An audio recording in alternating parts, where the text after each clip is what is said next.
기출문제 한번 풀겠습니다. 이쯤에서 자, 갑은 자기 소유의 X 토지를 매도하기 위해 을에게 대리권 소유했다. 대리 개념 할 때 나왔던 지문이죠. 근데 추가됩니다. 이후 을은 병을 복대리인을 했습니다. 병은 갑을 대대 X 토지 매도하였다. 제가 그전 지문에 병이 상대방이었는데 이제는 복대리인이 됐습니다. 혼동하면 안 됩니다. 이럴 땐 제가 뭐죠? 그림을 그리라고 했죠? 갑, 을, 대리인, 그 다음에 본인. 누가 등장했죠? 병이라는 복대리인 등장했습니다. 상대방은 특정이 안 됐네요. 본인, 대리인, 복대리인. 여러분 시험할 때 이렇게 딱 써놓으십시오.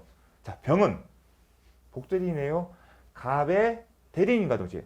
갑의 대리인 제가 계셨죠? 누구의 대리인이다? 본인의 대리인이지 대리인의 대리인이 아니라고 말씀했습니다. 뭐라고 썼습니까? 갑의 대리인 맞죠? 본인. 근데 뭐라고 써있습니까? 을의 동신의 을. 대리인의 대리인이다? X죠. 그전에는 본인의 대리인이다, 대리인의 대리인이다 이렇게 지문했지만 지금은 을이다. 사례로 나왔습니다. 하지만 정확하게 기억을 하고 있으면 이 문제 틀린 걸 알 수 있겠죠. 두 번째, 매매계약이 갖는 성질상 을에 의한 처리가 필요하지 않다면 특별한 사정이 없는 한 병의 선임에 관하여 묵시적 승낙이 있는 것을 보는 게 타당하다. 이제 그렇습니다. 임의 대리인 같은 경우는 원칙적으로 못해요. 근데 계약의 해석상 반드시 성질상입니다. 그 대리행위를 맡긴 그 법률행위의 성질상 반드시 의뢰한 처리에 필요하지 않다면 특별한 사정이면 뭘까요? 갑이 수권행위를 할 때 비록 성질상 을이 반드시 할 필요는 없겠지만 의사표시 그런 거예요. 반드시 네가 해. 그런 의사표시를 반드시 표시한 경우입니다. 그런 의사표시가 없는 한 병의 선임에 관하여 묵시적으로 승낙이 있다. 즉 명시적으로 임의 대리인이 복된 선임에는 본인이 승낙이 있는데 명시적 승낙이 뿐만 아니라 묵시적으로 승낙을 해석할 수도 있다는 겁니다. 승낙에는 명시적 물어보는 거죠. 본인한테 명시적으로 어떻게 할까 이렇게 해서 동의를 하는 겁니다. 그런데 묵시적으로 승낙으로 해석할 여지가 있다는 겁니다. 어떤 경우에 성질상 의뢰 처리가 필요하지 않다면 비록 갑에 명시적인 승낙이 없다 하더라도 묵시적인 승낙이 있다는 걸 보는 걸로 해석할 수도 있습니다. 그건 뭐를 위냐? 거래 안전을 위한 겁니다. 이 지문이 판례 지문인데요.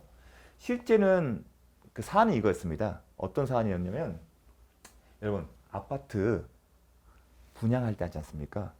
분양계약 담당자 있지 않습니까? 시행자나 아니면 건축주, 시행사가 직접 하진 않습니다. 분양업체를 따로 정합니다.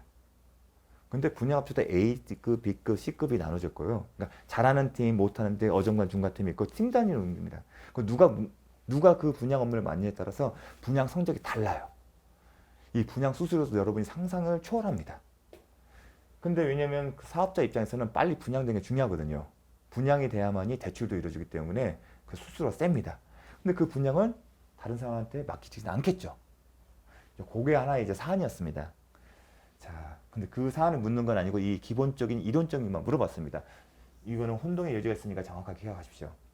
자, 을이 갑의 승낙을 얻어 병을 선임한 경우 기억이 딱 떠오르죠. 이 경우 임의 대리인인데 본인이 승낙 얻었다. 그러면 어떤 책임? 을은 갑에 대해 선임 감독에 책임 없다? 그렇지 않죠. 선임 감독에 관한 책임이 있다. 법조문을 바꾼 겁니다. 암기를 하시라는 이유가 있겠죠.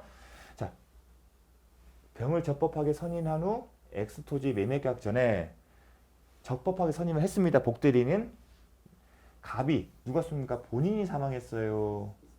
이 사람은 지금 적법하게 쓰면 복대리인이죠. 복인권 자체는 문제가 없습니다. 특별한 사정이 없다면 병의 대리권 소멸하지 않는다? 그렇지 않다. 대리권에 본인이 사망하게 되면 대리권은 일반 사유죠. 적용이 됩니다. 복대리인도 대리인이기 때문에. 우리가 대리권 소멸 사유 제가 암기하라 말씀드렸죠. 본인 사망, 그 다음에 대리인의 사망, 성년, 후견, 개시, 파산. 제가 암기를 하라고 했습니다. 복대리인은 대리인입니다. 그렇기 때문에 대리권의 소멸 사유가 적용이 됩니다. 본인이 사망되면 복대리인의 권한도 소멸한다. 그거를 기억을 잘 하셔야 합니다. 요거는 다 또 추천될 수가 있습니다. 대리권이 소멸된 을이 병을 선임했다면 X토지 매매에 대하여 민법 제129조라는 표현들의 법령에 적용될 여지가 없다. 무슨 얘기냐면 이건 129조에 대해서 이제 표현들에서 배우는 건데요. 129조가 뭐냐면 대리권을 수유를 했다는 전제입니다. 수유를 했어요. 있다가 철회 등 어떤 사정으로 소멸이 됐어요. 있었다가 없는 겁니다. 그 경우에 일정한 경우에는 법률상 책임을 지는 거예요. 무권들이지만 법률상 책임을 진다는 겁니다. 129조에서는 배우기 때문에. 그런데 이 대리권이 있었다가 없는 거잖아요. 근데 이론적으로 보게 되면 대리권이 소멸된 을이 대리권 없잖아요. 그러면 병을 선임했습니다. 자, 갑이 혼동이 이제 이론적으로 이제 결국은 이제 기억을 하셔야 할 텐데 시험을 잘 출제되기 때문에 제가 계속 설명합니다. 무슨 얘기냐면 제가 다시 갑 본인이 을에게 대리인에게 권한을 줬어요. 권한을 있다는 전제에서 상대방과 법률 행위를 하면 대리권이 있다는 전제에서 법률을 하는 겁니다. 그런데 대리권이 있다가 어느 날 갑자기 없앴어요. 근데 상대방은 계속 대리권이 있다는 것으로 믿었습니다. 그 경우에도 129조에 따라서 대리권이 있는 것처럼 효력을 인정하겠다는 건데요. 이 지문은 뭐냐면 을이 대리권을 줬어요. 줬다가 그리고 병에게 복대인 선임할 때도 보는 거예요. 이 상태에 있다는 전제에서 병에게 복인권을 본인이 승낙을 받거나 두둑한 사고가 있으면 대리권이 있겠죠. 근데 문제는 뭐냐면 있다가 없었어요. 그 상태에서 병에게 복대리 권한을 준 겁니다. 병이 선임한 거예요. 복대리로. 그러면 애시당초 이 복인권 대리권이라고 생각하시면 돼요. 없는 상태에서 줬기 때문에 없는 거예요. 대리권이 없는 상태잖아요. 근데 제가 아까 129가 어떻게 했죠? 있다가 없는 경우잖아요. 근데 이 상태는 없다가 뽑은 거예요. 그래서 의문이 생깁니다. 아, 여긴 애초부터 복인권이 대리권이 없었기 때문에 이 사람은 기본 대리권 자체가 없다가 전제를 한 거, 없는 경우를 전제를 한 거 아니냐, 그런 의문이 생길 수 있는데 판례는 이 사람이 대리권이 있다가 없는 상태에서 직접 하는 경우랑 이 사람이 있다가 없는 상태에서 타인을 이용하는 경우, 도구로 보는 겁니다. 직접 을이 직접 하는 경우, 있다가 없는 경우에는 129조가 적용됩니다. 직접 하는데 이 사람이 없는 경우에 자기 직접 자신이 하는 게 아니라 병을 이용하는 경우에도 동일하게 취급하지 않냐, 그런 문제의식을 갖는 겁니다. 내가 직접 하는 경우와 남을 이용하는 경우와 똑같이 취급을 하겠다는 겁니다. 그래야만이 거래 안전을 보호하겠다는 겁니다. 누가 하는 내 을 자신이 대리인 자신이 직접 하는 경우, 있다가 없는 경우 전제에서 직접 하는 경우와 남을 이용하는 경우는 똑같이 취급하겠다는 겁니다. 그래서 이 지문은 좀 이제 표현들이랑 다시 나올 텐데 그렇게 섞어서 나오게 되면 혼동의 여지가 있으니까 이론적으로는 그런 의문점이 생길 수가 있습니다. 왜냐하면 대리권이 없으니까요. 그 측면에서 보면. 하지만 내가 직접 하냐 아니면 도구를 이용하냐, 그 측면에 의하게 되면 동일하게 취급할 수 있다는 겁니다. 그런 측면에서 판례는 이제 적용될 수 있다고 본 겁니다. 자, 그거는 없다가 아닙니다. 대리인이 복대인 선임한 후 사망한 경우. 누가 사망했죠? 복대인이 사망하게 되면 당연히 소멸되겠죠. 대리인이 사망한 경우도 대리인과 복대인 관계를 생각하시면 됩니다. 그 경우에도 소멸한다, 이렇게 보셔야 합니다. 자, 아까 봤을 때는 복대인 자신이 사망한 경우고요. 복대인이 사망한 게 아니라 복대인의 선임한 대리인 사망한 경우에도 소멸한다는 것. 그걸 기억하셔야 합니다. 복대인의 대리행위에 대해서도 그 표현들에 관한 규정이 적용될 수 있다. 당연히 복대인의 대리행위, 복대인은 대리입니다. 그럼 당연히 대리행위는 표현대리가 적용될 수 있습니다. 이제 표현대리는 다음 시간에 배울 겁니다. 자, 이런 식으로 종합적으로 문제가 나오고 있습니다. 제가 좀 설명이 좀 많아졌는데 그 이유는 또다시 출제가 될 수 있고 괜찮은 문제입니다. 자, 정확하게 명확하게 기억하셔야 합니다. 자, 아까 제가 이제 설명합니다. 대리권 소멸 후 직접 상대방 사이에 대리하는 경우는 129조 적용이 됩니다. 물론 거기 그뿐만 아니라 대리인이 대리권 소멸 후에 있다가 없어진 거 아닙니까? 복대인을 도구로서 사용했다고 생각하시면 됩니다. 그 경우에도 적용이 된다는 겁니다. 중요한 질문입니다. 법정 대리인의 복인권과 책임. 자, 임의대리는 원칙적으로 복인 권한이 없어요. 그거랑 비교를 하십니다. 법정 대리인은 법이 정한 대리인입니다. 그래서 언제든지 자기 책임으로 선임할 수가 있어요. 왜냐하면 선택의 여지가 없기 때문에 그렇습니다. 미성년자 부모가 미성년자의 승낙이나 부득이한 사유가 있어야만 복도인 선임할 수 있다. 그 상황을 딱 상상해 보시면 이 규정이 합리적인 겁니다. 대신 그 책임이라는 건 뭐냐면 선임감도 책임이 아니라는 겁니다.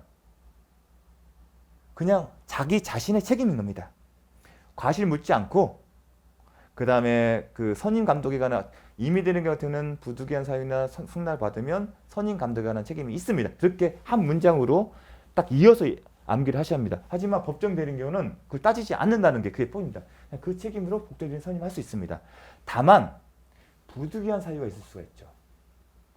부득이한 사유로 있을 때는 전조 1항이 뭐냐면 선임 감독에 관한 책임입니다. 요 문장 그대로 외우십시오. 어떤 경우가 있을까요? 미성년자인 자를 위해서 부모가 법정 대리인이다. 근데 소송을 해야 돼요. 법정 대리 부모가 소송을 하는 게 할 수도 있겠죠. 하지만 가장 합리적인 것은 뭡니까? 변호사를 선임해서 소송을 맡게 하겠죠. 그럼 법정 대리인 부모가 변호사 선임 계약을 하는 겁니다. 그건 이임 계약이거든요. 근데 변호사가 불성실했어요. 결과 나빴어요. 언론에서도 그렇죠. 참석 안 해서 졌다는 그런 기사도 있었습니다. 그런 경우처럼 그런 경우에 선임 감독서의 책임을 묻는다는 겁니다. 그런 경우에는 자, 그런 경우를 예를 드시면 됩니다. 법정 대리인이 자녀를 위해서 변호사를 선임한다. 그건 이임 계약이거든요. 민법상. 그런 경우에는 부득이한 사유라고 볼 수 있겠죠. 전조에 관한 책임만 있다. 어떤 선임 감독에 관한 책임. 선임 감독. 전조 1항이라 쓰니까 혼동이 되는데 이걸 선임 감독에 관한 책임이라고 바꿔 쓰십시오. 그러면 이 책임과 이 책임과 비교가 되는 겁니다. 그리고 문제는 그 비교에서 시작되는 겁니다. 볼까요? 기출 33에 법정 대리인은 특별한 사정이 없는 한 그 책임으로 복대리인을 선임할 수 있다. 자기 책임으로. 자기가 책임을 지는 겁니다. 여기를 어떻게 바꾼다? 선임 감독에 관한 책임. 그렇게 바꿀 수 있습니다. 어떻게 하면 그 다음에 33회, 30회도 부득이한 사유가 없더라도 복대리인을 선임할 수 있다. 즉 이게 뭐냐면 원칙적으로 법정 대리인은 복대리인을 언제든 선임할 수 있다는 겁니다. 자기 책임으로. 다만 책임 범위가 달라지는 겁니다. 근데 임의대리는 원칙적으로 된다 안 된다? 안 된다. 비교를 하셔야 합니다. 제가 계속 강조드린 이유는 혼동해서 계속 나올 수가 있습니다. 이건 바꿔서요. 자, 복대리인의 권한. 제가 목대리인의 권한 얘기를 했습니다. 누구의 대리인이네? 본인의 대리인입니다. 이게 그래서 본인의 대리인인 겁니다. 여기 대리인을 대리한다 질문 계속 나오고 있죠? 하셔야 합니다. 자, 본인을 대리한다. 복대리인은 본인의 상대에서 대리인과 동일한 권리가 있다. 그래서 제가 대리인이라고 표현합니다. 이 문장 때문에 복대리인 경우는 결국은 대리인은 권한과 동일한 권리 유무가 있습니다. 그래서 대리인이 보고 이 사람을 기준으로 해서 대리권 소멸된다 그런 얘기를 하는 겁니다. 자, 자기계약 쌍방대리. 자, 오늘은 이제 자기계약 쌍방대리. 자기계약은 뭘까요? 이겁니다. 갑이 본인입니다. 을에게 대리인입니다. X 자기 소유의 X 건물을 매매를 해달라고 의뢰를 했습니다. 그 얘기는 을이 아닌 제3자겠죠. 자기 계약은 이 매매계약 당사자 매수인이 을이 된다는 겁니다. 매수인이 을이 된다는 겁니다. 이게 자기 계약입니다. 을의 입장은 자기 계약이 되는 거죠. 근데 이 경우에 그러면 본인의 이익을 해칠 수가 염려가 많습니다. 그렇지 않겠으면 매수인이 을이 된다면 이 계약이 원칙적 허용이 된다면 본인이 이익을 해칠 염려가 있겠죠. 매도인이 갑이 아닌 매수인이 을의 이익을 더 강조하겠죠. 을이 갑을 대리하고 매도인을 대리하고 자신이 계약이 될 경우 그게 자기 계약이고요. 쌍방대리는 뭐냐면 쌍방대리는 죄송합니다. 가 본인이 있고요. 병 상대방이에요. 매도인 매수인 경우예요. 근데 을이 본인의 대리인 되는 경우뿐만 아니라 매수인의 대리인도 되는 경우입니다. 여기도 대리가 되고 여기가 대리 된다는 겁니다. 우리 대리 개념할 때 이건 아니었죠. 양쪽 다 대리를 하는 경우입니다. 이 경우도 본인의 이익을 해칠 수가 있습니다. 그래서 원칙적으로 금지입니다. 다만 법에는 본인의 허락이 있으면 허용하게 됩니다. 그걸 합친 겁니다. 자기계약 쌍방대리는 본인의 이익을 해칠 염려이기 때문에 금지합니다. 다만 본인의 승낙이 본인이 괜찮다면 상관이 없다는 거예요. 그래서 대리인은 본인의 허락이 없으면 본인을 위하여 자기와 법률에 하거나 동일한 법률에 관하여 당사자 쌍방 대리를 못한다는 겁니다. 원칙은 금지되는데 허락이 있으면 자기 계약 쌍방 대리 가능하다는 겁니다. 아시겠죠? 다만 채무의 이행은 할 수 있습니다. 왜 그러냐면 금지하는 이유가 뭡니까? 본인의 이익을 해칠 염려가 있기 때문에 그런 겁니다. 하지만 채무 이행은 본인의 이익에 부합하기 때문에 할 수 있다고 예외 조항을 둔 겁니다. 이 조문을 그대로 외우셔야 합니다. 위반의 경우는 무권 대리가 되고요. 자, 지출주면 본인의 허락이 없는 자기 계약이라도 본인이 추인하면 유효한 대리 도용을 할 수 있다. 자, 무권 대리가 됩니다. 무권 대리 본인이 추인하면 유효하게 됩니다. 근데 이렇게 생각하죠. 자기 계약 쌍방 대리 본인 허락이 있으면 가능하죠. 본인이 추인한다는 얘기는 허락한다는 겁니다. 다만 사전이냐 사후냐의 문제겠죠. 그렇게 이해하시면 답 맞히는 게 쉽겠죠. 대리인은 본인의 금전 재무가 기한이 도래한 경우 대리인은 본인의 허락 없이 그 채무를 변제하지 못한다. 단서랑 관련된 겁니다. 이 얘기가 뭐냐면 본인이 대리인에게 돈을 줄 게 있다예요. 금전 채무 기한이 도래했어요. 기한이 도래했다는 얘기는 기한이 도래했으면 돈을 줘야겠죠. 그럼 기한이 도래했음에도 불구하고 지체하게 되면 어떻게 되죠? 연체이자를 묻는 겁니다. 따라서 본인이 기한이 도래했을 때 대리인이 허락 없어도 할 수 있다고 해석하는 게 맞겠죠. 왜냐? 연체이자를 묻지 않지 않습니까? 채무자인 본인한테 유리하기 때문에 바로 단서입니다. 채무 이행할 수 있다. 이 채무 이행을 할 수 있다를 어떻게 이해하시냐면 본인한테 유리하다. 그렇게 이해하십니다. 만약에 대리인이 허락이 없다고 만약에 변제를 하지 않는다면 연체이자를 물어야 하거든요. 따라서 연체이자를 물지 않기 위해서 변제를 하는 것은 본인한테 유리한 것이고 이거는 단서에 채무 이행할 수 있다에 부합된 겁니다. 이것도 상당히 좀 어려울 수도 있고 이해한다 할 수 있는데 본인이 이걸 이해하십니다. 기한이 도래해서 변제하지 않으면 연체이자를 묻는다. 그럼 피하는 거 아니겠습니까? 그러니까 본인한테 유리한 거죠. 또 그리고 변제를 하는 것은 채무의 이행입니다. 자, 마지막으로 대리권 소멸 사유 저희가 했었습니다. 암기하셨죠? 본인의 사망, 대리인의 사망, 성년 후견, 파산. 한정 후견은 X라고 알려드렸습니다. 정확하게 기억하시고 암기하셔야 합니다. 자, 임의대리의 종료. 법률 행위에 수요된 대리권은 전조 경우에 배웠죠. 본인 사망, 대리인 사망, 성년 후견의 개시, 파산 외에 그 원인된 법률관계 종료에 의하여 소멸한다. 법률관계 종료 전에 숙권의 처리한 경우도 같다. 암기를 하십시오.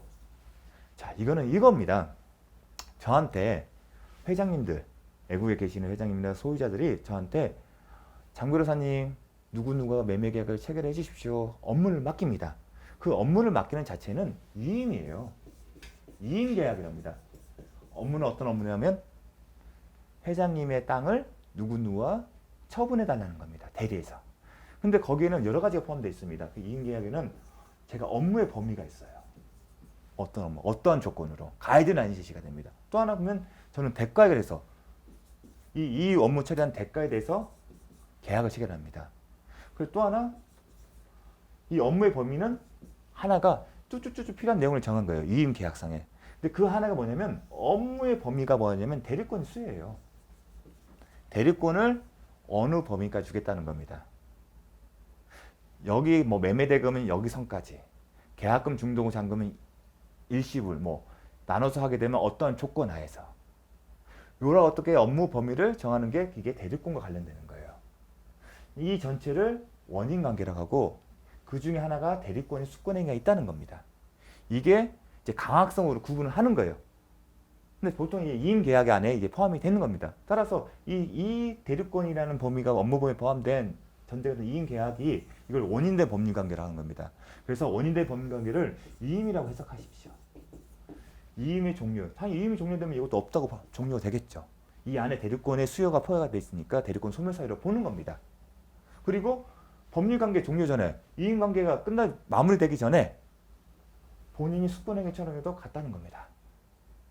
이 지문은 그대로 좀 도안을 시킵시오. 이 원인된 법률관계는 이임이다. 이게 지금 이렇게 좀 이해를 하지 않으면 혼동의 소지가 있는 겁니다. 이임계약 안에 수권행위가 포함이 된 겁니다. 이임계약이 내용이 한 이만큼에 있으면 숙고능력이 하나가 된다고 생각하시면 되는 겁니다. 자, 그래서 원인된 법률관계가 종료하기 전에는 본인은 숙고능력 철회하여 대리권 소멸시킬 없다. 틀린 질문이다. 왜냐면 이거죠. 원인된 법률관계 종료하기 전에는 숙고능력 철회하여 대리권 소멸시킬 수 있습니다. 법정을 그냥 바꾼 겁니다. 아시겠죠? 일단은 숙고능력 철회하면 소멸하는 거 맞지 않습니까? 근데 혼동이 뭐냐면 요거예요. 이임이 종료되기 전에. 이임 종료되게 할 수 있지 않겠습니까? 업무 자체를 처리하는 거니까. 그래서 좀 이렇게 좀 이해를 안 하시면 시험장에서는 혼동할 수 있으니까 다시 한번 복습하실 때 이임이라 생각하시고 판단하십시오. 자, 장시간 오늘은 좀 제가 평소 한 30분 이내에 수업을 마치는데 오늘 좀 길었습니다. 그래도 여러분 잘 하실 걸 믿겠습니다. 감사합니다. 다음 시간에 뵙겠습니다.